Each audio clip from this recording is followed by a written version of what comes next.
Yo, what's up, everybody? So, we are visiting the think tank today.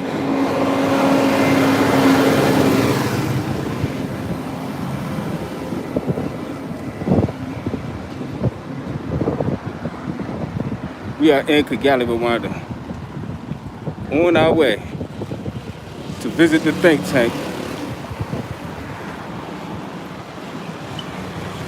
Ma'am,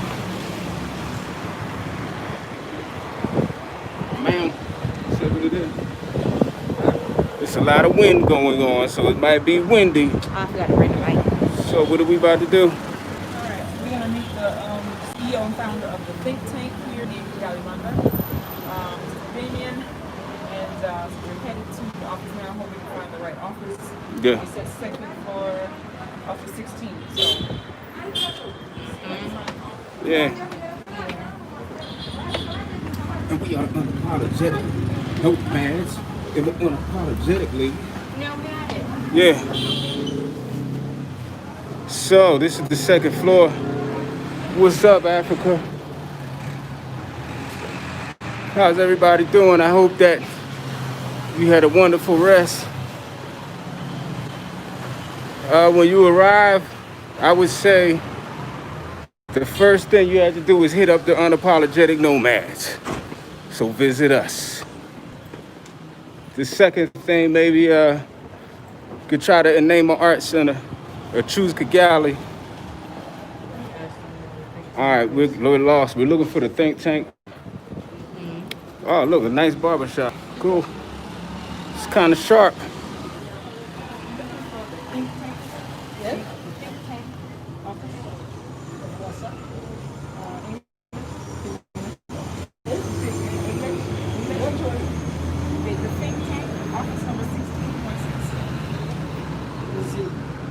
One six. Thank you. This way? Yes. Okay, so we're looking for the think tank office.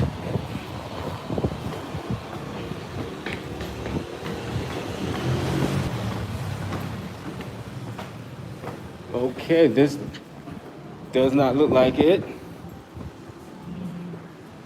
Do you know what floor it is? Second floor. This is like, is this the second floor? All right. We'll find it. Look at this. Let's just keep going.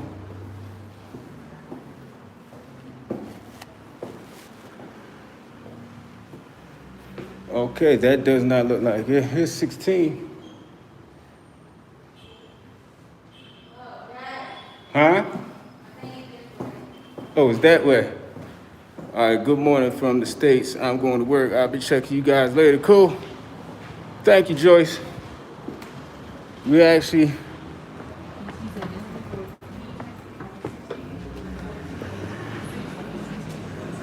I saw 16 over there. I seen the 16 over there. I didn't see, like, think tank written on the door or anything.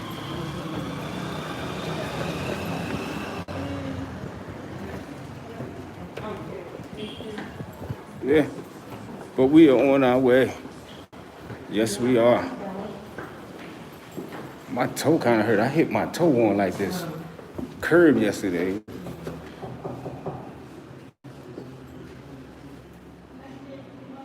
Hello. Oh, thank you. Found it. Shoes off there. See, I was at this door. You saw that? It's Mama Africa who brought that groove Oh, here. Yeah. Oh, we do it too. You know? So good to meet you. Hello. Karibu. Karibu. See you. Asante sana. Yeah, please come and have it. Yeah, okay.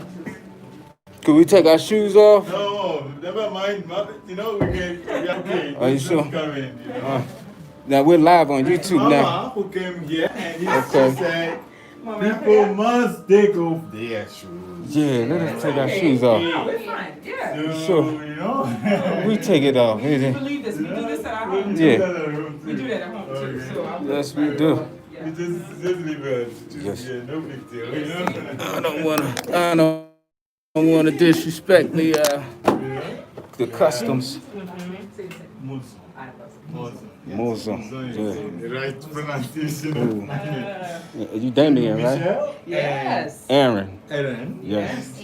Ella. Yes. All right. It's so glad to be Yeah. out And this is our YouTube family. We live right now. right now. Yeah. We're seeing you live. Oh, Yeah. This is Mr. Damien Incredible. Mouzoun, and he is the CEO of Think Tank Yes. here in Kigali, Rwanda. And I think you majored in agribusiness. Yeah. Wow. Yeah. Good research. I Nice. like the business. Nice.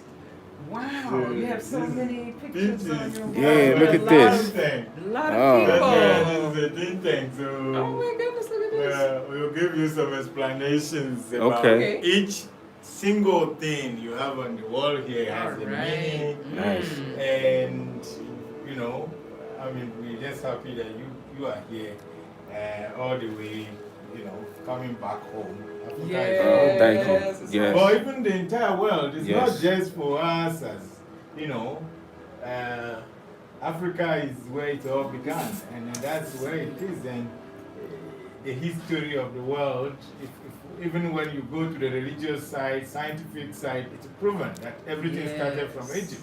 Yeah. Egypt is in Africa. Absolutely. So I think, to me, we are humbled that we could be kind of instrumental to this kind of initiative in Africa. I'll give you some brief background of what a think tank means for us and why we have it. Okay. And if I may start, I can be seated here since he's doing his work. He can And I'll use that pull one so that Okay. you get closer. Cool. So, And we're going to speak loudly. 'Cause in fact, Can we let's just make sure we don't have any other sound here. That's only our you don't sound. mind. Yeah, we are fine like that. Yes. So just bring your chair closer so we make this kind of tool. Yes. The way I explain a think tank, to me, it's simply like the way we have water tank. Most people have water tank so that when there is shortage of On water, my phone, see how I they look. are able to get the water to bath or to do anything, right? Right. So at home, we have that black stuff with written tank, water tank, you know, Right. which is store the water when we don't have it, so that we can use it. Now, water tank, you can have fuel tank or anything tank that is just, a tank is just a container of something Right. that, you know, for us when we talk about water tank, maybe it can just be a drinking water tank, you Okay. know. So it depends on what you want to store. So you need a tank, like our bags are almost tanks. Now, in that case, a think tank to me is a tank of thinking. Tank. Okay. So it's a tank of thinking. Okay. And thinking is what happens in our mind. So it means a think tank is a place, a laboratory, maybe a kind of container where you go when you are searching for information, knowledge, and or wisdom. So the three combined. So you start from information. Okay. Today there are all kind of information online, either right or wrong, and you know our kids are exposed to it. They don't know what is right from what is wrong. Yes. All they know is what they are being told, and anybody can create content from anywhere. But the think tanks are the ones which are responsible for creating content, even for television, even for social media. They have to be regulated by the think tanks. And in country like America or in Switzerland or Japan, many countries, the think tanks are created by people like the one you see with me here, up here, Bill Gates, who is someone known. And they retire from their job just to be available for young one, like my sister, that they can share the experience with them in order to make much more successful people who understand, because you can't be successful if you don't have the information, you don't have the knowledge, and you don't have the wisdom. That's why many people become rich, but then later they die poor because they were not prepared for it. They didn't have the knowledge, the roots, the foundation for what education, why they needed what they went for. And some people even made money, a lot of money, but then they only realized at their last days that it all went against the wall because maybe they've forgotten their families, maybe they've forgotten things that should matter most to them to things that matter less, just because that's what it takes. So we thought that a bit of my personal background, I was born in Benin. Benin Republic is in West Africa. We speak French, and I grew up believing that French was the thing. If you understand French, you don't need anything else in the world, and you want to speak it more than anybody else. So we thought French was our language, because in West Africa, something you have to know, we have many tribes with many languages. So two neighboring villages might not even be able to. We have to adopt a foreign language which becomes a way of uniting the people. Here that you've come, Rwanda, one of the few countries in Africa, if not the only one, that have only one language spoken by everybody, no subdialects, nothing else. It's the same language spoken by everyone who is born here. They have no additional language.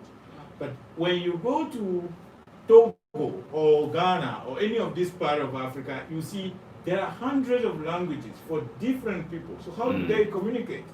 So for us, French was a pride, and I never knew I would speak English in my life until I left Benin, my country of origin, at 16 years old, and I was maybe 1 year older than you, and I went to Ghana. But I was stubborn when I was your age, 15 years old. I was a very stubborn boy. I have to admit that. And it was maybe somehow positive stubbornness because I was struggling for things that matters. At the time, I was seeing that quality of education was not good, and my parent could afford to send me to wherever, and I could get quality education. But me alone, coming back, I was thinking, how can we get fair education for everybody?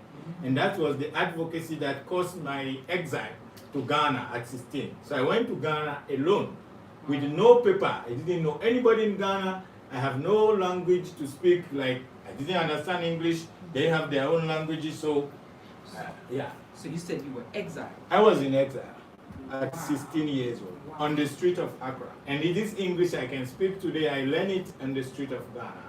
Moving around, meeting people, and people are ever busy. That's the difference between the Francophone word and the English word. Somehow, it's relative, but I saw that in our context, in the Francophone world, people have time for everybody. But the Anglo-Saxon culture, which I met in Ghana, which was a shock for me, everybody you want to talk to for a minute is like, oh, French guy, ça va? But I got to run. You know, they're always running. And I'm like, why do you have to be running all your life? You know, can you just pause sometime, you know? So it was amazing to see the difference. Those little things were becoming a big shock for me at the beginning. So I have to read on the street, try to get people, and people who do things by passion. I really have much respect for them based on my tragic experience in Ghana. Because I could have died. Sometimes I would sleep on the street. I was a street boy almost. Oh, yeah. So how'd you get exiled? Yeah, I was going to exile. The exile came out of the fact that I started my primary school in 1996. Okay. And I completed primary school in 2010. Okay. No, 2000 and when I say 2011, that's when I started secondary school, first year. And we have this dual academic year where in one academic year you have 2 years. Like for us, it's not 1 year from February to December. It's more like you start school in October the next year. So it's always two. You have one class have to embrace 2 years. So in 2011, that's when I started, 10 years old, secondary school. Okay. And they sent me to this called Military Academy, and it was a kind of boarding school. I have to go there and study. But my parents, who we have this royal background, some of you might have heard about. So Mouzoun is the name that dates from the years 1000. The one I bear today, which my son bears, and the son of my son, until it's the same name, it's the same chain. So you can't miss it. When somebody says I'm Mouzoun, those who are familiar with Benin, they will know exactly, okay, we know where he comes from, we know his side. So we have those realities, which can be privileged, sometimes also disadvantages, depending on what the family have done. So in my case, I went to school, secondary school, already at 10, and by the time I'm 15 years old, instead of 7 years, I spent 5 years in junior high and senior high school. So at 15, I was already at university. And what happened was that during the class, I was a bit stubborn boy, and the first thing was English. We had English class only in secondary school, and the professor would ask us to speak English in his class.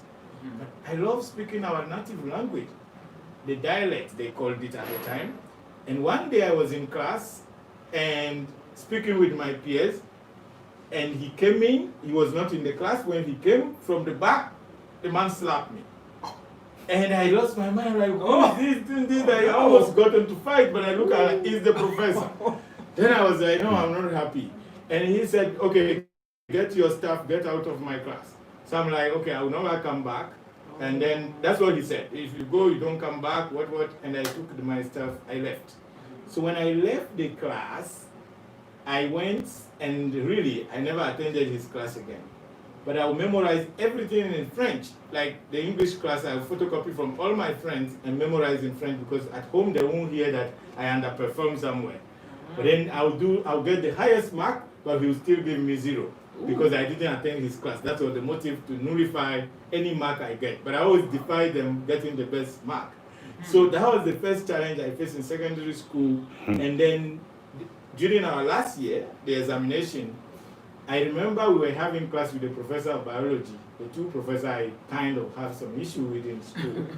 The biology professor was teaching us about, I'm sorry to mention, I think this is a kind of in confidence class at the same time as it's public, but some of us, sometimes we have to admit that we are stubborn as kids.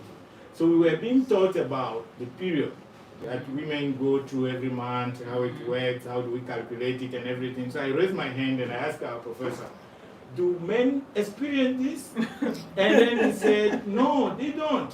I'm like, why do we need to learn it then? Why didn't you just put the women together and teach them about their thing and teach us something that is of our concern? And he said, no, but this is part of the program. I'm like, but then it's only for them, it's not for us. If we have anything similar, then what? Is there anything related to male that you can teach us? And he said, Damien, no, stop your thing. So I'm like, okay, I'm not interested in this class. So I took it off my mind that it wasn't my thing. It was for the girls. They know that is the thing, their time. And what will happen is that thing came to the exam. And I miss it because I never learned it anyway. And because I miss it, my best friend, who is now working for UN, traveling the world, we were same age, very close friends because our family were friends. So she did well in biology, I did poorly in biology, and I did well in math, physics, and it was government who decide which school you have to go. So based on your mark, what you got from school, and they sent me to agriculture school instead of medicine. And my first dream was to go in medicine. And she was sent to medicine because she did well in biology. And biology was very counted for doing medicine. And science and others were important, but you need to perform well in biology. And I failed in biology, so that's how I couldn't go to medicine. And she got her PhD in medicine at 22 years old. Wow. She's now in America. She traveled the world, working with Bill Gates, everybody. We are exactly the same age. I turned 29 this year, and she's also 29 years. So you see, I was sent that way to school. Okay. And I also fall in love for agriculture school because I thought there was a problem to be solved in our culture, because from secondary school we were taught about industrial revolution in Europe. That was some of the course we were learning based on France and everything. And I felt like, but why are we still using hoes and our farmers are dying and they have to wait for rain? Can we change this thing? And I thought maybe this is the right place for me to make a change. But then the study were purely theoretical. There's no practice. So one thing that struck me at the first year when I started the revolution was that our elders who were finishing the 4th years in that agriculture school, which was the only one and only reserved for elites. If you don't get the scholarship, it's your parents have to be very rich to pay you to go there. And wasn't within everybody's reach. But almost every part of the country was represented, and that was the only school. So I said, but then the quality is not fair, because I have elders who have papers, degree, that they have studied how to drive a tractor, how to use a tractor to farm. Yet they've never been into a tractor before. It's like you study how to drive a car in a book, only. I mean, practically when they bring you to start a gear, how do you do that? Like, right. So I'm like, this is not fair. Can you teach us this thing? They say, no, that's the way things are. You have been like that. We were here in the years 80s and 70s. I'm like, no, but it's not because something have lasted so long that if it is wrong, it's made right. No. Can anything be done about it? They say, who are you? Because everybody belittled me at school because I was the youngest in that school.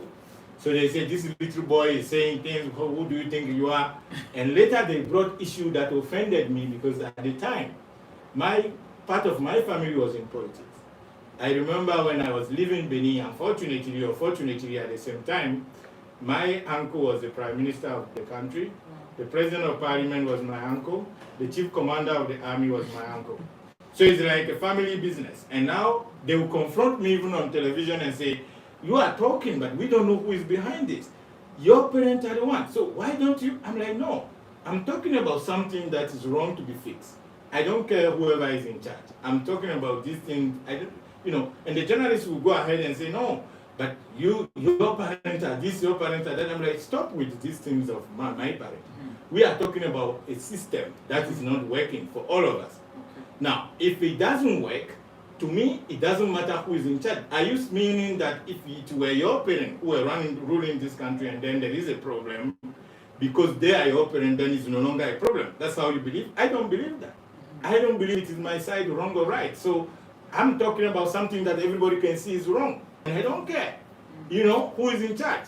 That's up to you. Did they fix the problem? They didn't. They wanted to corrupt me. So they sent a minister of education at the time to talk to me and say, choose any school you want in the world, we'll pay you scholarship and pay you off. I could have gone to America or Canada, wherever, if I wish. But I told them, I'm sorry, I can't get that scholarship alone. If you can give to a bunch of us, because the struggle were a struggle of a group. We were all, I initiated it, but people then, and it became a big movement. That's why they needed to get me out. Yeah. And the minister, a very kind woman at the time, she said, but Damien, you are the problem. I'm like, okay, so does that mean that you just want to cut the head of the snake? She said, what do you mean by that? I said, madam, you are I think you are my mom, you are a person that in our culture, I think you are a mother to me, even if you didn't give birth to me. We are fighting for something it's wrong, and you are the Minister of Education.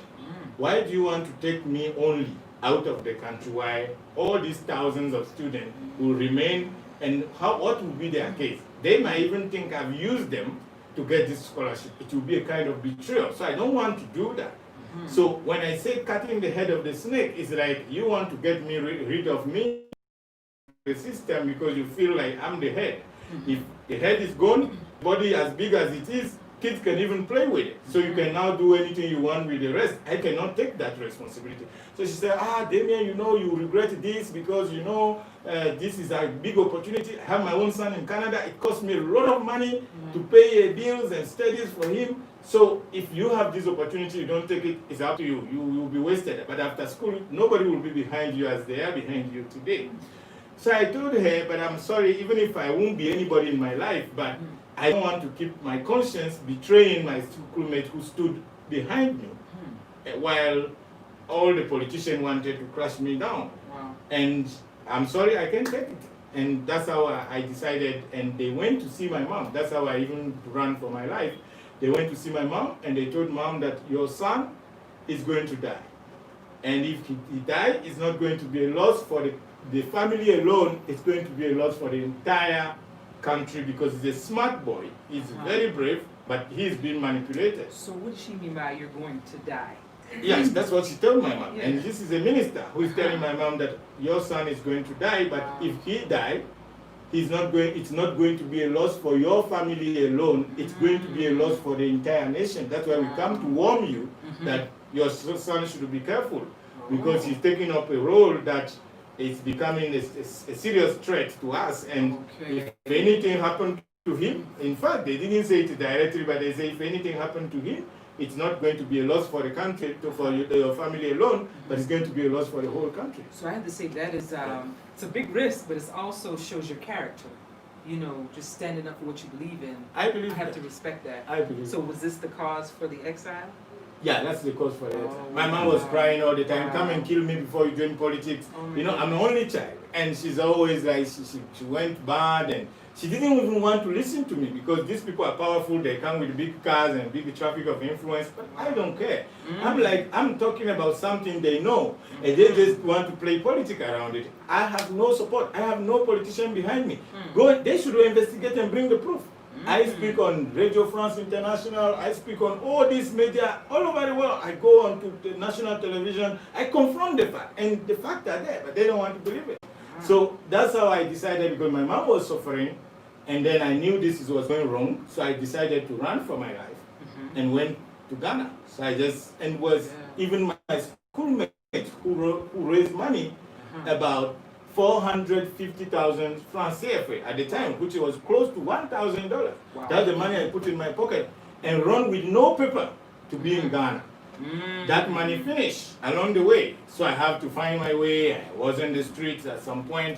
So that's how I went on exile, just because of that kind of situation of what I believe in. Wow. And luckily for me, I have to learn English the hard way on the street of Ghana.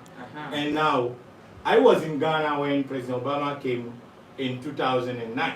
Okay. And already, by then, I already settled and was trying to do my business. It started. Some of my friends who wanted to come to Africa and settle. You know, there is this What was the paradox. business you were? I was in agribusiness. So you did do something I did something related to what I missed back home. But then, Real quick, can we catch up? Because people just got on and they want to know who you are and what we're doing right now. It's like new people, because people just waking up in the U.S. So, yeah, could you? We kind of in the middle of our Yeah. great information. Yeah. This is Mr. Damien Mouzoun, and he is the CEO of the Think Tank, which Yes. is an amazing organization here in Kigali, Rwanda. He's originally from Benin, but he's here. We're going to get to why he chose Rwanda and how he came up with the concept of the Think Tank. Yes. Yes. so the bottom line was I have to decide what was right for me. And I knew I wasn't really qualified to practice agriculture, but I still want to make a contribution. So the first company I started in Ghana was about selling plant medicine and fertilizers to the farmers. Plant medicine? Plant medicine and fertilizers to the farmers. So we will buy those things from Europe, anywhere, Asia, and then we sell those plant medicine and fertilizers to the farmers. And we also provide them with some kind of counseling to know what time to put on this, kind of product for this particular kind of plantations, or how do they use it, because some are just to make the leaves grown well, and others are for the fruits, or the flowers. So there are all kinds of details that we were trying to back them in support. But that was something we were dealing with, and that's how I was starting making money in Ghana. And Ghanaian, to their credit, I can say, they didn't care who you are, they care what you can bring to the table. And that was very unique. I remember even when President Obama was in Ghana and we were in that meeting, there were only 33 young people who were selected. And I wasn't from Ghana, but because of the things I was already doing, when he wanted to meet young entrepreneurs, young people, I was selected to. I was a little boy, just into my early 19s, and so they invited me to the meeting. And I joined the meeting in 2009 during his first visit, and even when we left, I could hear some people, some young boys who also wanted to be there. You know, jealousy can be everywhere. Some could say, "Down man, He's not even Ghanaian, and he's everywhere. I could hear like somebody's talking about me there, but being Ghanaian means well, it's on the paper, but then it's what you have to do. But generally, Ghana has been the country really of Kwame Nkrumah. They were tolerant, like accepting that anyone who comes here who wants to do something, as long as they are doing the right thing. Maybe it has changed now because it's a long time I've left Ghana, but I felt that when I was in Ghana, that's hospitality, that kind of Africanness that, you know, however much they didn't have much time for us, for chatting and learning, you know. So that's how I got into business, and from business, I joined this team from 2010. We were supposed to advise the White House for this project called Young African Leaders Initiative, which was named after Mandela later on. So we were kind of advising this project, like how could they give those sense of self-esteem to young Africans for leadership and development. And also there was a project called Give One that was also created by some of these young people from America who were also waking up trying to fight for the right of, you know, yes we can. That's what the slogan we were using. Are you still affiliated with these? No, I'm done with them. I finished with them. Yeah. Okay. So I was working with them when the idea came to me that something has to be done so that we have our own African think tank. Right. Because I believe the think tanks are very, very important for the development of any nation, any continent, because you know, you seek what you see, and you see what you seek. So if I give an example that you might be much familiar with, you see the Wright brothers in America, those who started the idea of making the aeroplane. They saw a heavy bird in the sky, and they dreamed that, oh, could I also fly like a bird? That's how the idea of aviation started. And that means they saw the bird, but they wanted to become like the bird. So you see what you seek, you see? So you seek what you see. So because they saw the bird, they wanted to be like it. If there was no bird, maybe we would never have maybe an aeroplane. Just, you know, thinking. Now, but when you want to be like it, you are not a bird. You want to use whatever you have. So they started, if you saw the history about the aviation process, they used the bicycle. They started this process with the bicycle. So, because that's all they've got, the most important means of transport at the time almost was a bicycle. So they wanted to use the bicycle to fly. And that's how they try and fall, rise, until today we have the aeroplane. So a think tank works like that. So how did you come from being in Ghana to choosing to live in Rwanda? During my time, my business took off, and I started now being purely humanitarian. So I was kind of philanthropist, moving from country to country to preach this idea to the youth. In almost, I told you, most countries in Africa. I've been to at least 45 African countries, some of which I've traveled 20 times, you know. So the goal was not even to say I want to travel all the countries in Africa, otherwise that could have been achieved long ago, but it's on purpose. So I go there to gather young people, raise their mind, challenge them that yes, we can, that's self-esteem. So I was doing that advocacy work around like communities, you know, community service around every country in Africa. And Rwanda was one of those countries I visited. In 2010, I came back here in 2011, 12. I went to all these Zimbabwe, South Africa, Mauritius, Lesotho, Angola, all these countries. I used to go gather the young people, just teach them without any attachment, any noise. Some of the few tracks might be on my social media platforms, but it wasn't anything I have to prove to anyone. I was just doing my thing quietly and mobilizing the youth, and it was going very well. Nice. And that's how I started discovering Africa, that we're all the same.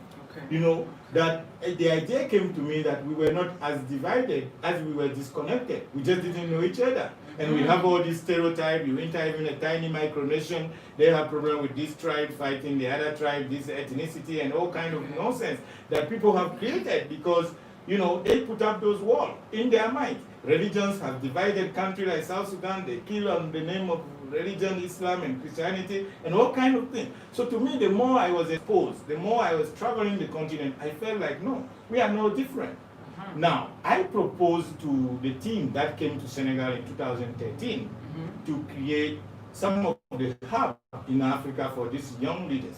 But the project was not really backed by the Senate, and it was the uh, the, those the speakers of those what do you call them, before the Senate in America, there was these things of those Congress. You know, they didn't approve it. They approved the name after Mandela, but they didn't approve the first that the project should be led in Africa. They didn't want it to be They in didn't Africa. want to be in Africa Oh, wow. until How Obama did you feel just about signed. that? No, I felt it was. I thought it would cost less if the program was run in Africa for young leaders in Africa, because the question I raised to the president was that these young people who travel and go get exposure from America, it's a great thing, and America is doing like in something that is priceless to our young people, because they have problem with their self-esteem. They can stand and think they can, and that was a great transition because Obama was the one who initiated that. But then what happened was that these young people who have maybe for the first time they've traveled, you know, the first yearly we were sending to America were traveling business class. They would stay in five-star hotel like Marriott, all this, while Americans who will come here to Africa to do the things like Peace Corps, they will fly economy and go to the village to develop some grit. But then, because they have already the self-esteem, but this one didn't have self-esteem, you have to raise it. That's why they have to fly business. So we were behind those agenda, what should be done for this program for the youth who were going to America. And what we found was, and the remark I made to the president was, they were busy taking pictures. Like the way you come here now is, hey, can you see me? I'm here. And they are not listening to the thing that they were being taught and the exposure we wanted them to have. Okay. And they share those photos on social media. And the image it gives to the other young people, millions of young people left in the continent, is that if I have not been to America, then I'm not important. Oh. So they start struggling with that. And then I told the president, it's a great initiative, but it's having a very side effect that is very dangerous, because a lot of young people think the yard is greener in the West, and they want to die in the ocean to go to America and go to Europe and everywhere. So if they are ready to do that, because they don't know, and these people who should uplift them, come back, your greatness, the kind of privilege you have, the thing you've learned, you share with your community. Because we did not take these young people from nowhere. These were people who were doing wonderful things in their own community already. Selfless service and those kind of contributions. So we choose those key young people to whom they got the scholarship and the yearly program. But now, what will happen was that they, because of some strategic reason, which I'm not in touch with, I cannot tell, the program had to run in America. It's still running, but now they have some sub-regional offices in Ghana, in Senegal, and in Kenya, where young people still go and learn those kind of things. Okay. So to me, I thought that, okay, other countries like the way you see Russia today, gathering all the presidents from Africa to come and meet them there, instead of coming to African Union headquarters and meeting the head of state here. And India can just decide, maybe if I have money some days, I will invite all the head of state of Africa to come to my office here, and I'll just pay for it and they will come, maybe, because that's how it sounds to be working. And because of those kind of things of Africans don't believe in themselves, even the leaders who should give the example, they become, in quotes, some kind of, I don't want to call it a bad name, but it's like kind of, I mean, political prostitution in some way. The name is not exaggerated. But then they have to decide, because you are the light in your own community. And if one individual can gather all head of state from one continent and bring them in a room, he can just bomb them and we are done.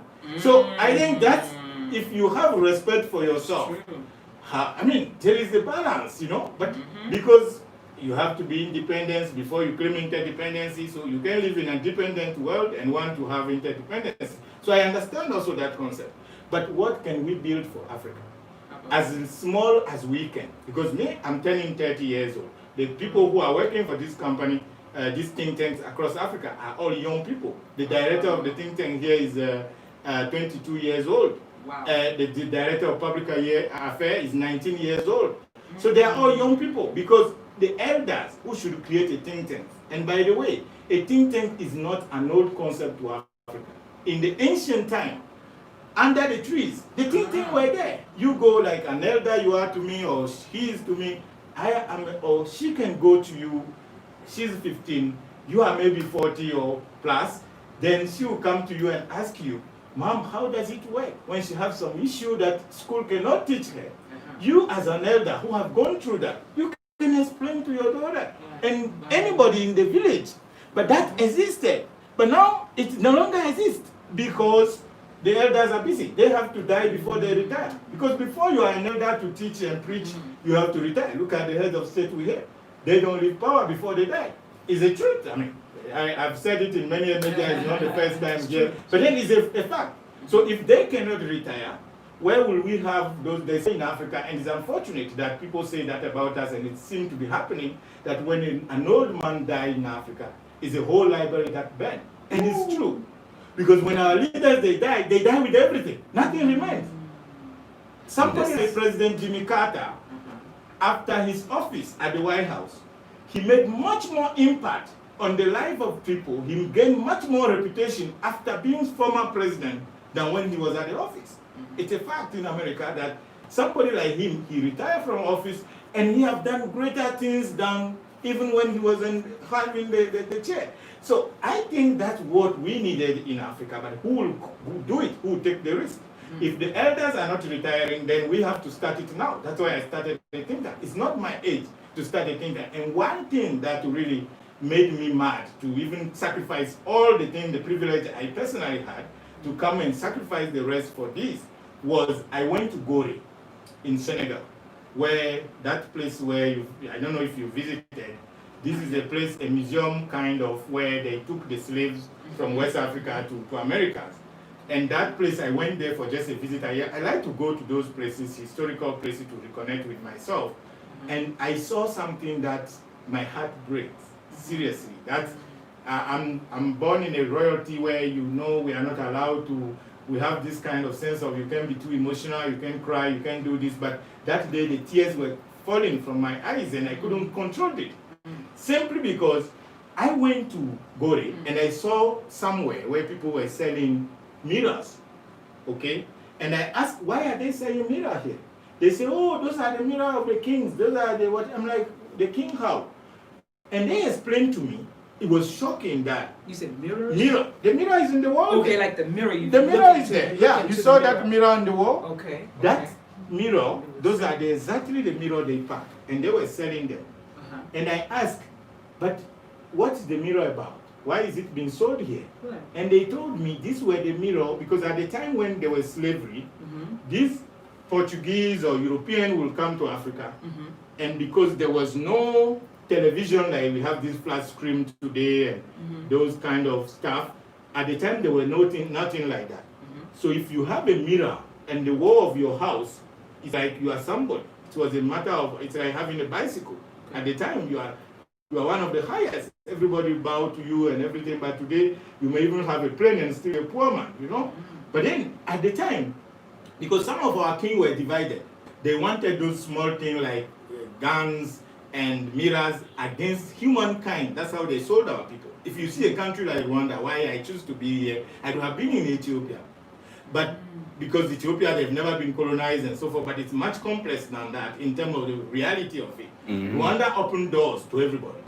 And we need that. So to me, before even Ethiopia tried to open recently, we still pay for visa. If you are an African today, you don't pay visa to come to Rwanda. The same happening in Ghana, in Mauritius. No African paid visa. It's intentionally that I put my offices in those countries. And because I'm a man of principle, I didn't believe that I have to put a think tank home because I come from Benin. I have projects running in Benin, a lot of things that I do from the back, but I don't have to put the think tank there just because I belong, because it's part of the problem. We tend to think I have to do it because it's my side. I didn't know you, but you came here. We made time to meet. And that's how it works. But until you can help someone that you have nothing to gain from, if you have to help people because they are your daughter, they are your friend, then you are not making any change in the world. That's normal. It's your responsibility to help someone you have obligation over. So to me, when I went there, I'm not racist. I try my best to not be racist. That's why even sometimes people question my religions and other things, but I don't care. I'm like, I know people are people. Everywhere you go, you find people, good people and bad people.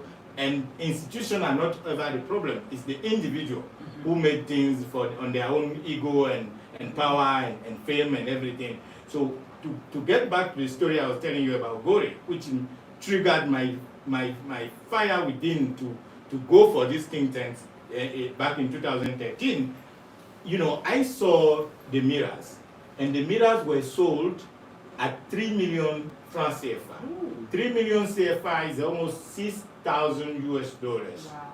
And most of the people who were buying the mirrors were mainly white. I'm sorry, I'm not meant to be segregationist or being racist. No, you're fine. No, they're fine. But they were white. And I'm like, now, what I don't understand, somebody brought this mirror here many years ago, many centuries, and came and gave the mirror, and you gave your daughter against that mirror, and that person has to be chained and beaten to Americans and everything. Yes.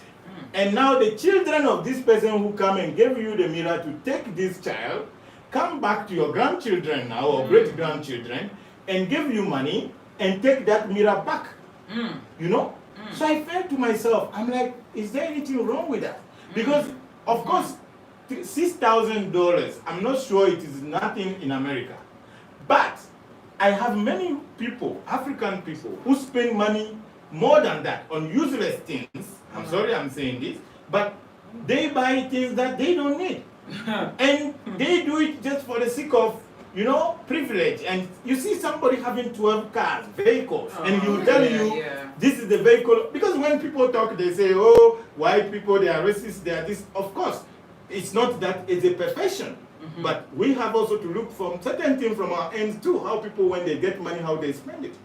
Do they think of something meaningful or contribution, or they will have just to consume it? Look at many of the head of state's kids in Europe, in America. They size their properties, the cars they buy, they can't do anything with it. So people, because of this level of mental alienation, they were not educated. They don't know what matters most to them. I'm not rich, but I could buy that mirror because I know it's my story. I made a sacrifice for it. Even to bring the mirror from Senegal to this country was a big deal with Kenya Airways. It wasn't easy. But I managed to bring it here. Because every morning when I look at myself in that mirror, I'm like, this is welfare, human beings' lives, which were perished in the ocean. So this is our story. That's the mirror there. Oh it's a very historical mirror. That mirror is very old than anybody here. It's a very old, ancient mirror. But again, I said, this is our story. Right. In America, you see people buying hundreds of millions of dollars, American dollars. They buy just a painting for Picasso. Right. You may correct me if I'm wrong. No, you're right. People use a lot of money because just to say it's a Picasso painting, I relate with it, but this is our story. And somebody has owned it. And you see these people going to conferences and say, much talk. They say, oh, white people have kept our thing. But the basic, these things that we can just collect. Why did you have even to sell such things at the first place? And now they are selling it, and the descendant of the same people who came to, maybe it's different, but I feel like Africans these are the things that should speak to their heart, that this is our story, this is what we were reduced into. Also, because of our own greed, because people sold their people. The kings in Rwanda, in many countries like Ethiopia, they refused to sell their people, they fought, and they won. No, I don't know any descendants of Rwanda who have been in slavery, because the king said no, and they have a united voice. Our kings were divided. Some would say, oh, what does it cost? We need that thing anyway, so sell that child. And that's how they send them. So we have responsibility in this too. And that's why today, my role is to educate the young people, whatever it takes. I don't even know how much I've been spending for the past 6 years doing this. They don't care. No, Japanese, if you can see them in the picture, they came to visit me here. I wanted to build a think tank. Here. Yeah, the pictures there with the Japanese. Okay. Those Japanese, I went to see them in University of Tokyo, and they told me, can you settle the think tank here? We will support it. We will finance it. I said, but you guys have built everything in Japan until it even become almost boring. Because they do everything. It's so organized. It's extremely organized, Japan. And you guys don't need me, but Africa needs me. Can I go back and do something? But my problem is, when I come to Africa, when an African man is rich, he will use the money to make more girlfriends or boyfriends than, developing something that is sustainable for the continent. And later they blame it all on other people. I'm like, no. Others have responsibility as much as we have responsibility. But again, what can we change about other people than what we can change about ourselves? Because if you complain about a white man, you don't know where he stands, if you hear about the Church of Jesus Christ of Latter-day Saints in America, the first thing you hear is that these people are racist. I'm part of that church. I'm the only one in my family who decided to join the church. It raised all controversies, but I said no. You know, Jesus Christ, when he came to this place, he was not spending time with people who were sent. He went to those people who needed healing, to heal them. If you say those people are racist, let me be with them so that, you know, I help them to see that we are no different. Because maybe they don't know that we are like them. So, and to me, the reason even why I went there, that level, was in Ghana. People didn't have time for me. But their missionaries with those bicycles, they will have time and come and teach me at home. They spend time with me because they got time. And at the first, I thought I was using them to learn English because they had time, others don't have time, they come home. I didn't really care about the gospel. I wanted to learn English. But later, I saw the teachings and Stephen Covey, all these people who were teaching great things and everything. I'm like, but these people, they make sense. But why are they having all this kind of criticism and everything? And I try to seek out. It's just individual, always, all time, who will use every system to make their own, you know, supremacism or whatever. And I had no problem by just believing that the problem is people, you know, because these people, when they came to Africa, they were trying to teach people. And I felt that, oh, maybe, you know, they have time for me, they were teaching me. And I thought, let me learn the language, but then... Okay, so with the think tank, this is good. Yeah. With the think tank, and I see you've helped hundreds of thousands of, I guess, brothers and sisters. Like, can you tell us some of the problems they come with, or some of the things they need help with, if you would, because I know you're into counseling as well. Yeah, we do the counseling. Most of our young people have problem with quality education. Okay. You know. And can you explain because that is? Because of this Internet of Things today, which some of them have access to, okay.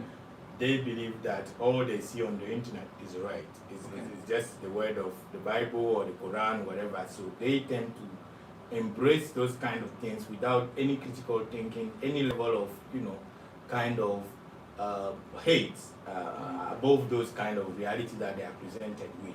So what we do is that we are a center for knowledge. We say, spend some time with your elders. Not everything is found on Google. Right. You read that on our website, and that's some of the motto we use for these young people.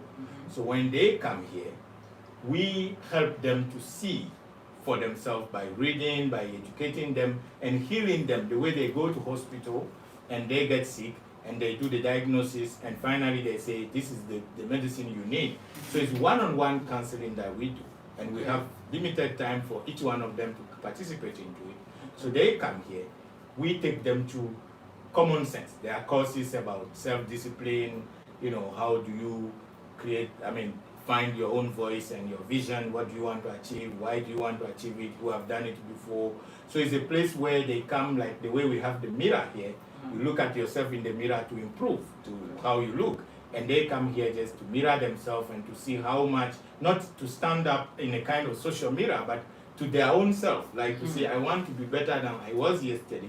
And I think it was Maya Angelou who said, when you know better, you do better. Yeah. So they come here to learn about what makes the society tick.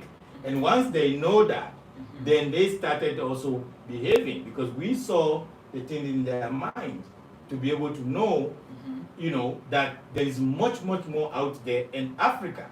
We said it, and you can see the president of Mauritius who endorsed that statement on our website. We said Africa must be a producer, not just a consumer of knowledge. You can see the picture there. So Africa must be a producer, not just a consumer of knowledge. The point is, we are not an island, but we got knowledge from Harvard University, Princeton, Yale, all these top universities possible. We were able to get some of this knowledge that we pack here. All the book written by those professors, because I always tell them, if you can't go by the door, there is a fire right here now and you can't go by the door, try the window. So if you don't have the chance to go to America, why do you get desperate? Can you find a way otherwise? Like Here, what you have. Yeah. Start with what you have. So that's what we're trying to do. So this is a place where we believe everybody is mentor. So if you come, if there is anything you can provide as knowledge to a team that might come soon or later, we will reach out to you and say, can you mentor this, can you please mentor this child about this thing that we feel you must be much expertise, you have much expertise in. And that's how we build it. It's a cycle that is going around, and we cannot do it alone. We believe we have people from Israel, from Saudi Arabia, any kind of world, all part of the world who are part of this just by the fact that they see they want to give back their talent and share some of this knowledge that they've acquired at the high cost to the young people. And they learn the hard way how they can make themselves, build themselves, and take advantage of the mistake these people have made, because you don't live for so long to make all the mistake all alone. You can learn from somebody's mistake, it's better still, and grow. So that's what we're trying to do. Nice. What percentage, good, that's very good. What percentage of the young people here in Rwanda that you were able to mentor and counsel who actually do something and they remain here in Rwanda? Yeah. What percentage would you say? We had some few hundreds, because we are not based on numbers, Okay. but you will find them out there. For whatever reason, I can't tell, maybe based on my personal value, which I can't take fully out of the program, is that we are not really numbers centered, but we are quality centered. We have programs like Choose Today in Rwanda, where young people, those are people I wish you can also interview. They came here and we started a training, and now they went ahead to build a whole group here that is now spreading, like the way you have those Rotary Club and other clubs in other countries where young people come together. They call it Reading for Change. And every month they come together around the Kigali Public Library. People go there and learn, and somebody read the books, or maybe most of them, and they come to debrief the book and chat about it. So I think once people start having this appetite for knowledge, anything is possible, So that's what we've been doing here. Many of these groups, that for our own values, we will not have to name names and reference many of them, but we have a lot of young people there who are doing incredible works out there. Someone like Usman, who just came from the Gambia, you watch his video. Usman refused to go to any country in the world while he had all the scholarship given. And he decided to come to us here. We're humble about that, because the work we are doing, however much little or maybe not much publicized, but people who knows. In almost every country in the world today, there is somebody who knows what we're doing. And to me, that is enough. Yes. It's a work it's a timely work. So we light the light, one person at a time. And we believe the way to make change is not a crowd movement. It's from the bottom up. Transforming one individual who transforms his community, who transforms his family, and then it grows. So our work at this point in Rwanda, there are some newspapers who reported about it, but some are in local language and in French, and so you might not have access to some of these details, but they have reported recently, when I was making the transitions from the management role, because I used to be the director of the think tank here, but somebody else is now. I told you the lady who ran the thing now is 22 years old. I'm getting 30 years old, and while we are telling the elders to retire, I'm taking my step from the management role. By the time I'm 30 years old now, they will run the whole show. If they need me, I'll be available for them, and they also will know that they have to pass on the torch, because you teach by example. You don't just make it, talk about it, and stay at the office forever. I'm leaving. 30 years old, I'm gone. They will take charge, and I will come back and support if they need me in any sense, and I will also go focus on my family, take care of my family. But the foundation is made, and they have to step in these things and take it to the next level, because they can do it. If you give them, you trust them enough, they are so amazing. Sometimes we just belittle them, because we elders, or maybe the old ones, they think, oh, we have all the experience. But vision, I often, before I started this program, I said, vision must supplement or replace possibly experience.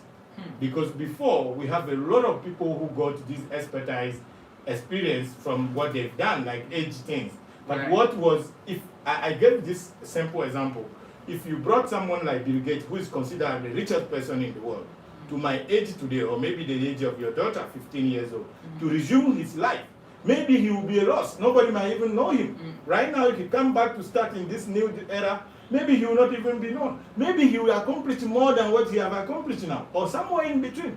So there's no, I've done it before and I can do it again. That's what people think. Even when we do this mentorship program, we let the room open so that the young people, is their vision that take over the experiences and those kind of codes to say the elders, yeah, we want you to spend time with the elders to get what we need from them. But if you don't, it's not only that. You have to focus on your imagination, see in your eyes, mind's eyes, and think of, how do I take this forward? How do I educate myself? How do I make sure that I apply my own creativity and observe things around me and quickly adapt? Because the world is changing. And the rule that applies even right now, in the next second, is no longer applying. So we tell them, when you walk into this kind of think tank, you have to be ready to learn, but also to unlearn. And sometimes to relearn again. So you come with the spirit of open mindset, you want to learn and everything, but then we are not telling you that everything we tell you today is the word of the Bible, will never change. Even the Bible, sometimes edition exists for it. It changes. So change is inevitable. We have to live with it. So we try our best to tell these young people, you can do it. And they are doing this, and we are proud of them. We are happy they're doing this. And we want their imagination, we want their creativity to be supported and be unleashed, not to be suppressed down, right? We noticed that a lot here in Rwanda. There are a lot of young people running things here. Right. And that's very inspiring, and that's, we definitely want our daughter to be a part of that, just to be in that kind of atmosphere, that environment where young people are doing their thing. And man, we're glad to be here. We really are. You're doing awesome things. And you talked about the brother Usman. Oh my goodness. Yeah, we'll meet Usman soon for okay, so we're going to meet him today. We'll have maybe a lunch with Usman together, probably. Excited. Not far from here. He's leaving this week, but we it was expected. Yeah, we saw him recently on the Black Sit. Black Sit, yeah. Black Sit, who's in the Black Sit is the one doing the work in the Gambia. So it's going to be great. Yeah, you will meet him. I mean, that's why I said you should make your time, come for this, and we take it easy. We make our own conversations and try to see what can we do for young people like Usman, like Africa. And that's in Africa. Beauty. Yes, of course. They think it's because the media have spoiled it. I'm sorry I'm saying this, but it's the fact. It's true. The media have spoiled these things, and those who have to step in and do something. You know, this place you see is not big. A tank is not the size, it's the content. If you send your daughter here for the rest, like just 1 month class, you see the change completely at home. That she will be able to see things and think and try to fulfill her own destiny and say, I can do this. So that kind of thing that most young people are lacking, simply because they are told, it's only there. But we know how it also works there. Some of us who have traveled, I've had the chance to be a bit spoiled. And many people before 30 don't have maybe the chance like I had to travel the world, almost all continents, you know, up into 85 countries in the world. Oh my goodness. And, you know, sometimes people think I'm crazy, but, you know, don't tell me how educated you are. Tell me how much you travel. Because in the travel you see, you learn. And you become humble. The more you travel, the more you know that you are not it all. You are not at the center of the world. But when people don't travel, they think, you know, and I think that also have to apply in America too, because many people don't travel even in America. And that's why this kind of dogma and thinking, they believe whatever media tells them. The first time I was coming to Rwanda, you asked me at the first place why I came here at the first place. I called my mom. I was in Ghana. My mom is in Benin. I called her and I told my mom I was to go to Rwanda. What are you going to do there, Damien? Don't you know they kill people there? I'm like, okay, they kill people there, so we shouldn't go there. She said, yeah, you know, those kind of people, those countries, whatever. I'm like, Mom, have you been there before? No, Damien, you have to listen to the news. You don't you follow the news? I'm like, yeah, the news says what it says, but I want to visit them. Damien, I told you, these kind of things you are doing, those are not the kind of countries where you go gather young people, start talking. Damien, be careful with your life. That's what my mom told me. And I said, Mom, I'm going. Then I changed my mind. I said, let me go to Zimbabwe first. Say again, Damien, what are you going to do in Zimbabwe? Do you know those places? And I applied for a visa to Zimbabwe. And as she would say, luckily for me, that they denied my visa to go to Zimbabwe. They wrote to me, I paid the money, and they wrote to me that my visa was denied to go to Zimbabwe. So I called mom, I said, no, mom, they just denied me a visa. But I was not saying it. It's funny. I've been to all these countries, Switzerland, they won't all give the you a places. reason. No, They no. won't give you any reason. Oh. In Africa, we have that much more than anywhere else to travel African countries. That's why I choose countries where at least you don't have any of this trouble. Okay. Because if you want to enter, you come here, nobody asks you to apply for any visa. Visa for what? Yeah. You come in to spend your money here. You Yeah. pay transport to come visit. Right. You buy food. Why should anybody? We live in a global world that we have to make sure that those things have to be passed. Except when you come here, you are criminal. There is a security service. There is intelligence. Why do they have those institutions? What job will they do if we block people from coming to the country? So to me, I told my mom, I'm going to Zimbabwe anyway. She said, but you just said they deny you a visa. I said, yeah, that's one more reason that I have to go. But how do you go there? Wow. So I flew to South Africa, where I didn't need visa to, because Okay. with Benin passport, I don't need visa to South Africa. They stamp on arrival, and I took a bus. I Okay. was to cross the border. The guy told me, you know, you don't have a visa. I said, yeah, but you are here for that. What do you do here if you don't provide people visa? You are at the border. He said, yeah, but maybe you have to pay a lot of money. I said, that's not a problem. The problem is you are here for the job. Tell me how much. I went to change in this Zimbabwean dollar. You know, their money. I kept only one copy or note of the money, you know. So this is 50 billion. Billion? Yeah, Zimbabwean dollar. 50 billion. You can read it. 50 billion. Oh, Zimbabwean wow. dollar. That's their money. Uh-huh. So I changed a lot of money. I didn't know how, you know, I have to give. Now, what is that in dollars? Yeah, I have to convert, you know, 50 billion Zimbabwean dollars. So I went there through the border. I paid to enter. And I found out that I shared even birthday with Mugabe. And my best friend, the student union group, they wanted to take me to Mugabe's house for his birthday and everything. Wow. So you can see how much we are not as divided. And I love it in Zimbabwe. It was fun for me. I enjoy my time there. So I told my mom, but I love Zimbabwe more than anywhere else. But, you know, I didn't know why they didn't allow me to have a visa. But you got in anyway. I got in anyway. And when I was leaving, the guy told me, because this guy gave me 7 days, he said you have to regularize your situation while you are in the country. I'm here just to give you, and I paid all the money for him already. So when I finished, I was going, the guy said, you overstayed. I'm like, so what? My money is finished, now I'm leaving. He said, but you overstay, you have to pay. I'm like, I just told you my money is finished. Do you want to keep me here? I can go with you to your house. Then I stay in Zimbabwe. I love it here. But if you want, I'm ready to go. I don't have any other money to pay. He said, French man, because you saw on my Benin passport, it's written in French. It's a French boy. You go. Then I left. And I went back. So when coming to Rwanda, it was the same thing. But when I came, all the stereotype I had, it's a horrible, it's a jungle, and so forth. I've been here for 6 years. I can tell you. Wow. There is nothing. I've been coming from here from 2010 up to date. I'm not saying it's heaven, but it's not hell either, the way it's portrayed to the world. No. So there are issues as anywhere else. Whatever happened to me in Rwanda, sometimes bad things happen anywhere in the world. But if I go back to myself and I want to be really objective, there is nothing that have happened to me in the past 6 years I've lived in Rwanda permanently that could not have happened to me in New York or anywhere, even in Switzerland or Japan. It could also happen there. So the point is, if you don't travel, you have this complex that others are, you know, they are monkeys, they are lions to swallow people or to drink Live in blood. huts. Yeah. But then when you start traveling, and it's hard to make people believe because the media and the movies world, Hollywood have caught people's mindset. And I'm sorry, the think tanks are behind that. They have made people believe things that are not true. And they take it like, no.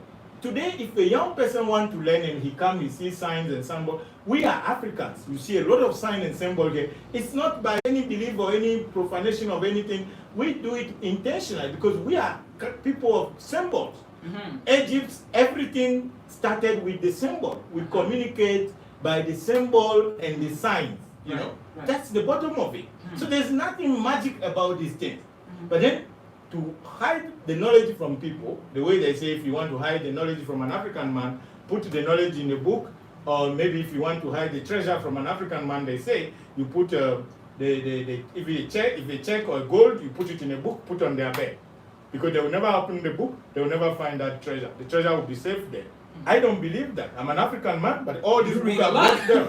I bought them all, and I read 80+% of them. You know.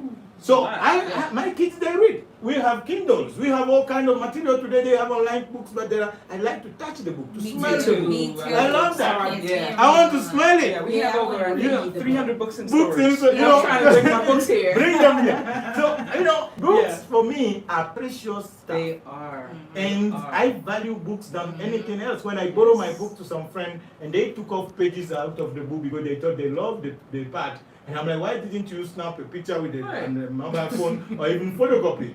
You assassinated my book. Yeah. And I was like, no, you cannot do that. They thought I was joking, but I'm serious. Like, Books are, taking pages off the book because you like it, love I'm an it. educator, I know. Right. So that's the work also that we have to do. Yeah. You know, I don't blame those people because where you stand depends on where you sit.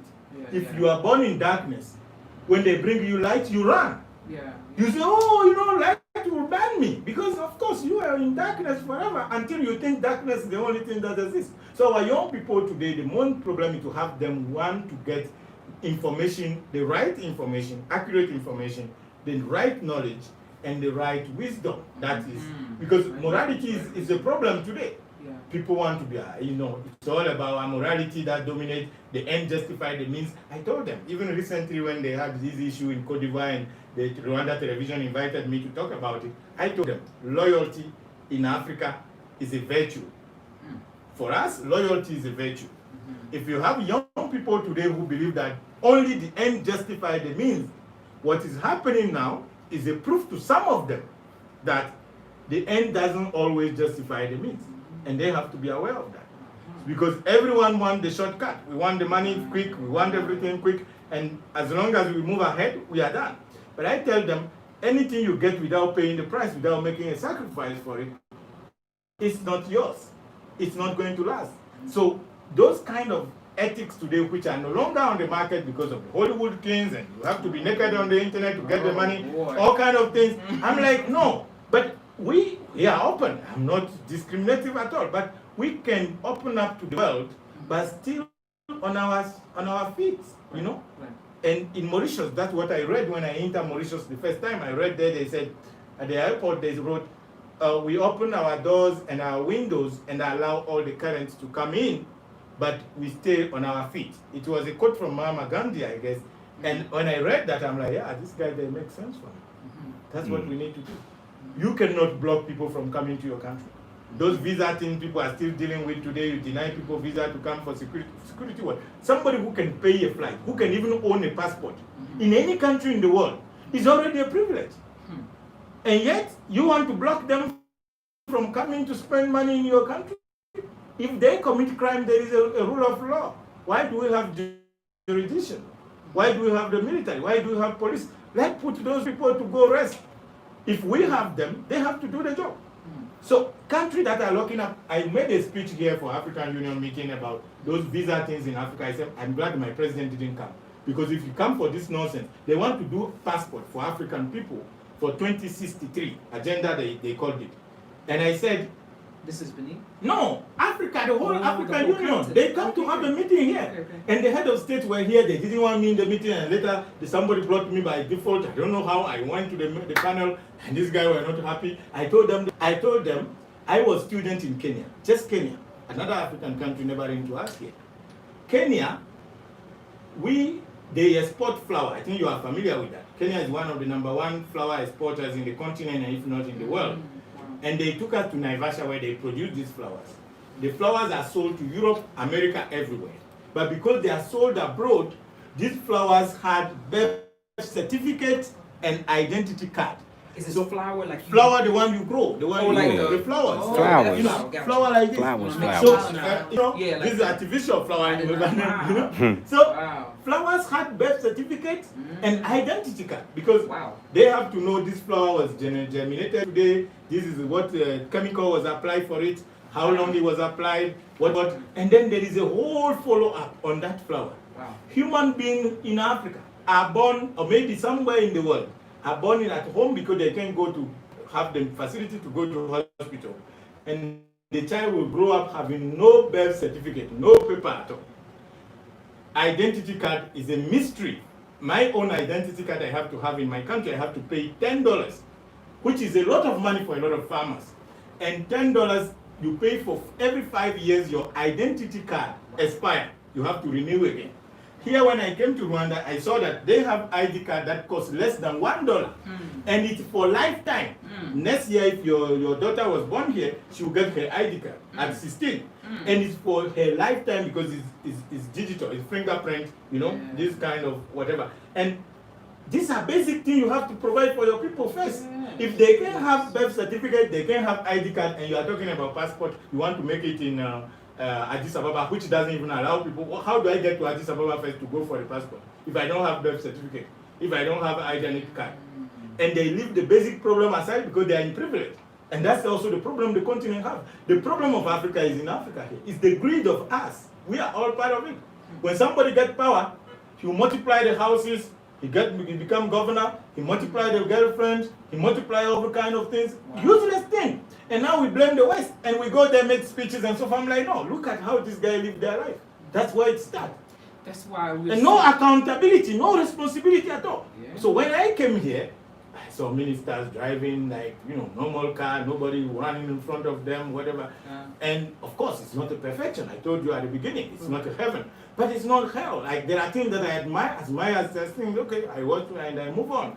So what I'm saying here is that in all sense of it, Africa's problem today is first the African people, and I think the diaspora have the role to play. And when I say diaspora, I don't mean those people who left recently to go settle there.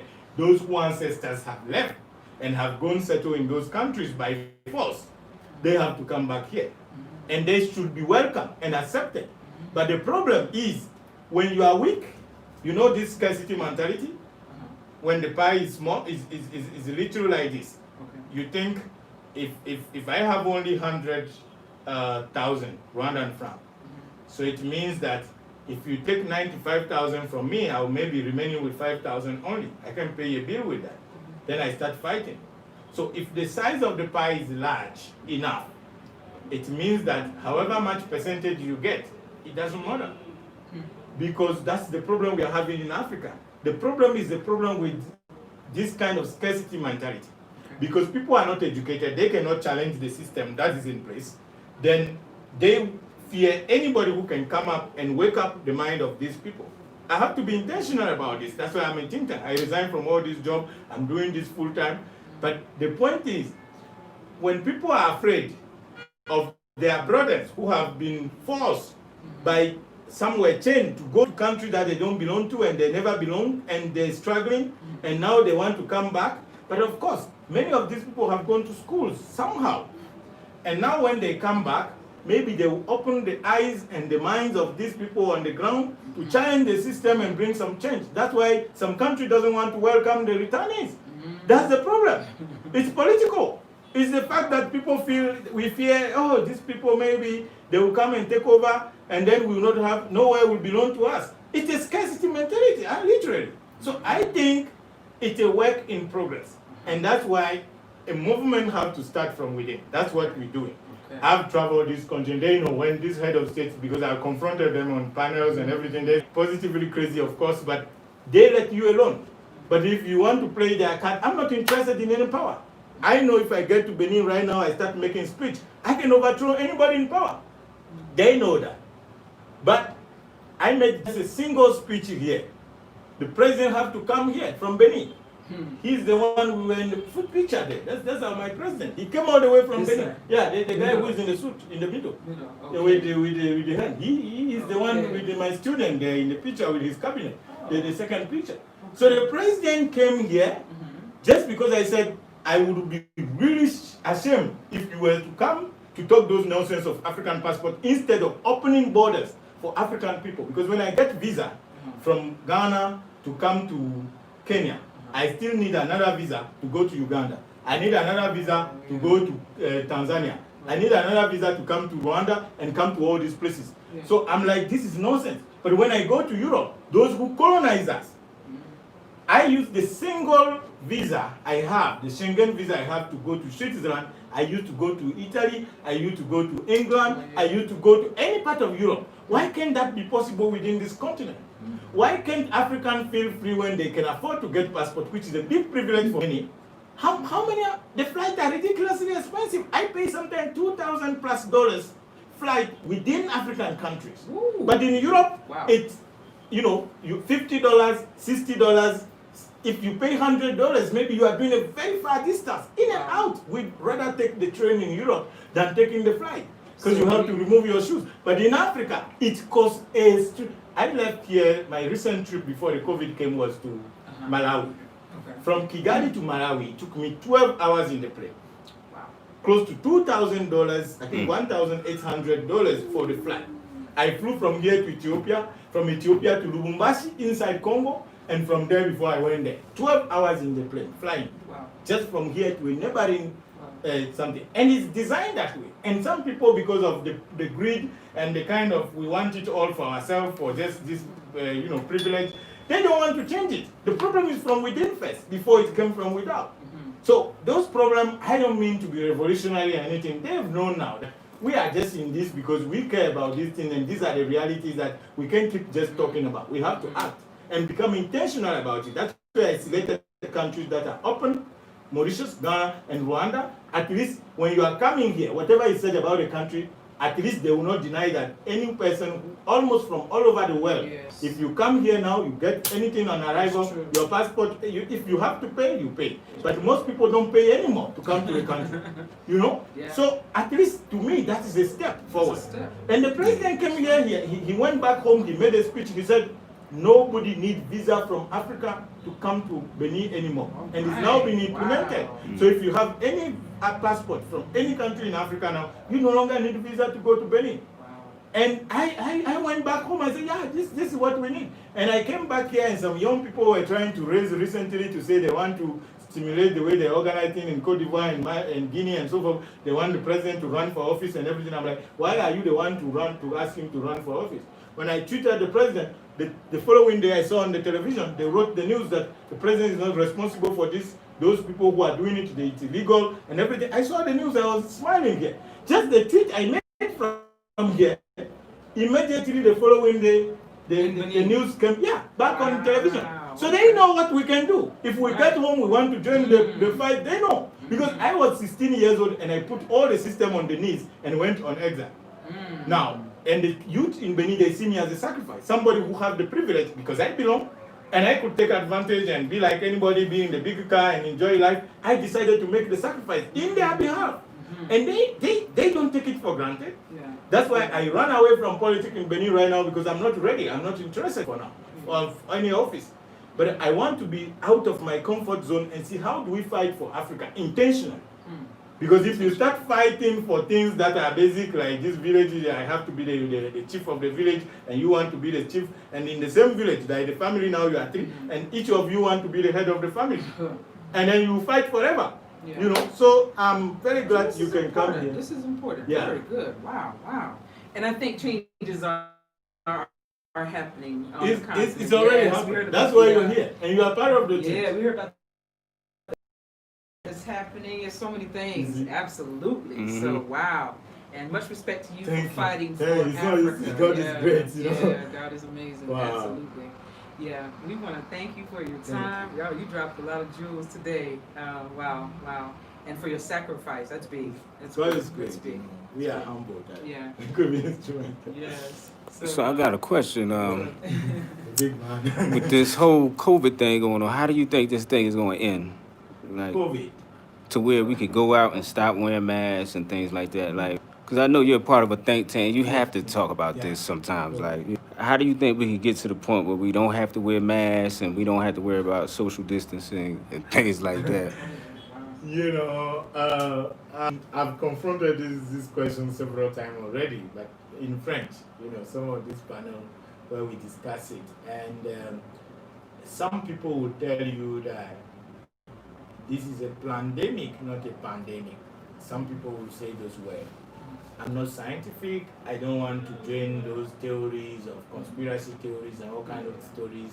I want to see it in for what they are. And that's my part of, by principle. That's how I react. to things. This COVID that came, wherever it came from, whoever made it, I'm much more less concerned about that than I'm concerned about how do we deal with it and overcome it. And I think that's where most of these big nations also missed the point, and they started fighting, and among themselves instead of fighting the challenge, which is the COVID that is coming, which is going to change our life, if not forever. Because that's also part of the question you asked.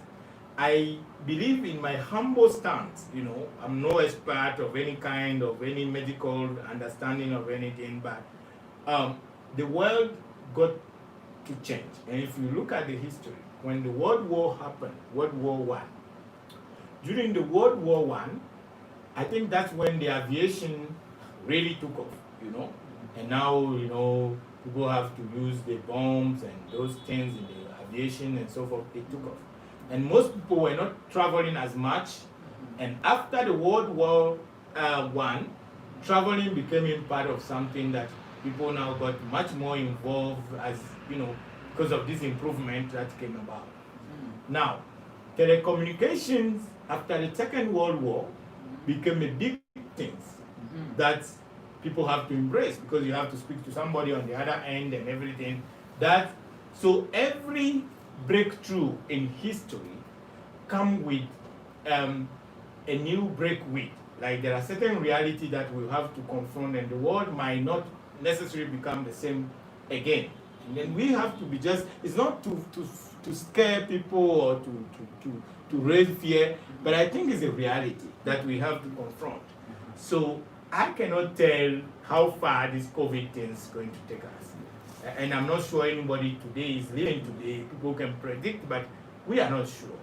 So all we can do is that each one of us can just take the precaution and the measure we are imposed on right now, and try to see how much individually we can play our part, so that if this thing can disappear some days, at least we will have our own life. Because I feel bad. I love hugging people, my friends. And now I can hug even my son. Sometimes it's difficult, because of these restrictions and all kind of things, because you are not sure. So I think we have to just play our part, every one of us, everywhere we are, even those who are joining us in this discussion right now. COVID is a reality. Whether we accept it or not, it's happening. And I think we shouldn't be like fool. A snake that bites you has not done much against you than your choice to run after the snake. That might kill you faster than when you decided to heal, instead of running behind the snake, and the poison can now fast run to your heart and you die. So I'm seeing the world in terms of, we have to take the basic responsibility about what can we do.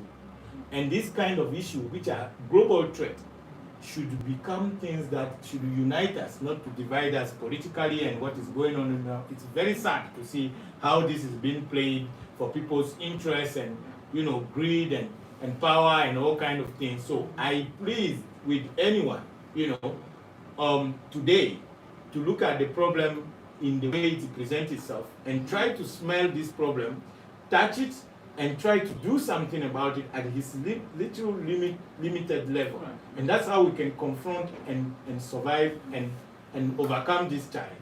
But nobody has the silver bullet, and I don't have. So I just put it there. Let's do what are the basic things that are required, and see how far.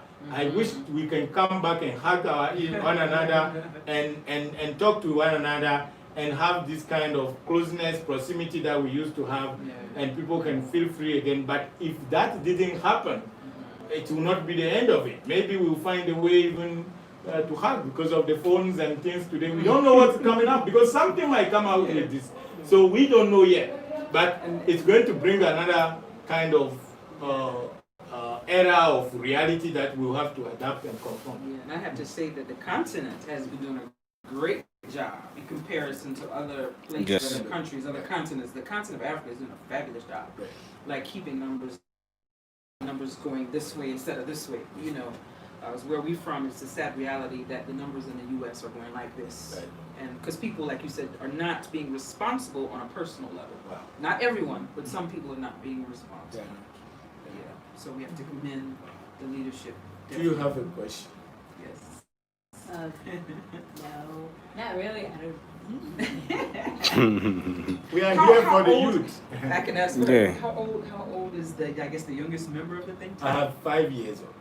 5 years old. Like my son is now 3. He started when he was 3 years old. He's in the think tank. Yeah, he's in the team. He's Wow. 3 years old, and now he's getting to. If I had you on WhatsApp, I could share with you some of the courses he was having. Oh my goodness. With karate. He's now getting to 3.5. But then he started when he was already 3 years old. I got kids here for 5 years old, whom the parents have to fly with from Chad, from Ghana. They come here, they stay. But these are the people that challenge me and even comfort me in the work we're doing. These kids, I underestimate them. Let me be honest about this. I underestimate them because they are little kids. And those one of 15, 20, like Usman, I don't have much struggle with those one than I have with the kids. They come, they ask me questions and I lose my mind. I spend the whole night doing research because I thought, how didn't I think of this? And you know, the kids, they know things we've forgotten. And we undermine them. And there is no guidance for them today. So I hope that the future of this work is going to be preschool study for people. So I'm seeing that in the next 20, 30 years, this is going to be mainly for preschool. Because when you learn things from that age, you are changed forever. But when it is already when you are a bit spoiled, you are struggling with the WhatsApp and the girlfriend, the boyfriend, before now you have to change, it's difficult to change. But if you start from the bottom up, from the early influence, so we've had 5 years old kids who came here from Chad, and we love the opinion of the young people because we think, oh, you are a young man, you don't. You know, when we go out with our parents, we feel like, if you talk is impolite, you know, you shouldn't speak, you should be kind, you should be humble. But that's not being humble. That's not being kind. They want to know your opinion so that they know where you stand. So in some culture, they think if you speak because your parents are speaking, it's an arrogance. I'm like, no. Let these people, if they don't speak, how do you know what is in their mind, what is in their heart? And sometimes they have the solution. I will never listen to them. So that's why I said you should ask questions. This is the place for the young people. And there is no taboo here. Wow. We welcome everybody. Every question is welcome. We take the responsibility. We know, okay, as much as you can think it, speak it out, and we break it. But the world tends to live in denial, and that's what is causing all the problem we have. Here, we have a class we call in confidence, which we do with our students. If you are Catholic, I'm not sure. It means you know this relationship between the priest and the members of the Catholic she's not Church. Catholic. You know what they do? You go there and you confess to the priest. You say, I've done this, I've done that, and then the priest pray with you, and you know. So when you commit, you make some sins, you go confess to the priest. For us, we are brothers here and sisters. This is a free space and open space. That's why the mentorship is one-on-one. Okay. So we talk with our peers, and they get to know some of the mistakes I made when I was teenagers, the things I did. They get to know. I learn from them, and we protect each other. We are here to learn, to improve. We are not perfect. We want to be perfect. That's why we are here. But when we come with that contest of hiding, pretending the way to play in the real world, then you will never learn because you don't know. So to learn, you have to know what is wrong with you, what you are not doing better, so that you can learn to do it best. So for us, we don't have any taboo here. Our students ask us all kinds of questions, we answer. We ask them, you know, how do you do these things that they're not even sometimes open to talk with the parent because of this prejudgment and everything. And some kids who are 9 years old whom we got, and the parent think they are sent because in their mind they want to live in that denial. But with the kid, we realize that no, this you are doing, you have to do it this way. Because they trust us and we trust them, and we share our mistakes. And they also know that we are not perfect. We are just striving to the best, toward the best. And they open up and we help them to improve in their capacity, in the way they view the world, and things that they might be dealing with, but because the parent never give them the space, they will never talk about it. So is this like a classroom setting? You have No, different groups? it's peer-to-peer. Everyone stay in their apartment. We have mentors who goes and do the You go training. to Yeah, homes. because so many, some will go to their home, some they come to the training. Those who come from abroad, they stay like Usman now. He's in his apartment where we are visiting. Okay. I told him we could have some lunch together, but we go together there and we have this kind of, so that's how we help people to learn. We are not necessarily teaching, we're helping people to learn. And that's the difference between the formal setup of education, which is like in a classroom where you go to school, is the same curriculum that they teach everyone. And maybe the thing that was taught to your grandfather is taught to your father, and now it's being taught to you. But you are different, even in another era. So our class, it's much demanding because we have to customize it to each individual's needs. Because we believe we are different, even when we are twins. So we don't have the same aspiration, nor the same, you know, and we have that kind of deny. What do you want to learn? That's where we start. Yeah. And then you're like, okay, this is what I want to learn. Now, how do we teach you that? How do we help you to learn that? Because we don't believe we have the solution just to, you know, a kind of transfer. We help you through some reference, through some, you know, exercise and whatever you can do, just to learn from your own mistake. We use people as case in point. Even the scenario, like this can just be a class. Yeah, this makes me think of a conversation we had just the other day. My husband brought up the idea. We was talking, sitting around the table eating, talking about education and how things are so, like you said, different. We're different from our parents, and she's going to be different. You know, education is different now. I got Yeah. connect. Yes. Good. Stop it. Yeah. At least we can have free All conversation. right. We want to thank you for your time. Very This is part much. one. We know Yeah. we're going to go and we're going to meet Osman. That's right. This is going to be exciting. Yeah. So definitely here we are. We want to thank him again for dropping so many jewels. This is Mr. Damien Mouzoun. Yeah. All right. Yeah. Yeah. Excellent. And he is the CEO of the think tank here at Kigali, Rwanda, and many other places. All Yeah. right. Close this out. What? Yes. Oh, I do it. Yeah. We are Oh. unapologetic. Yeah. And we're unapologetically. No matter. Nomadic.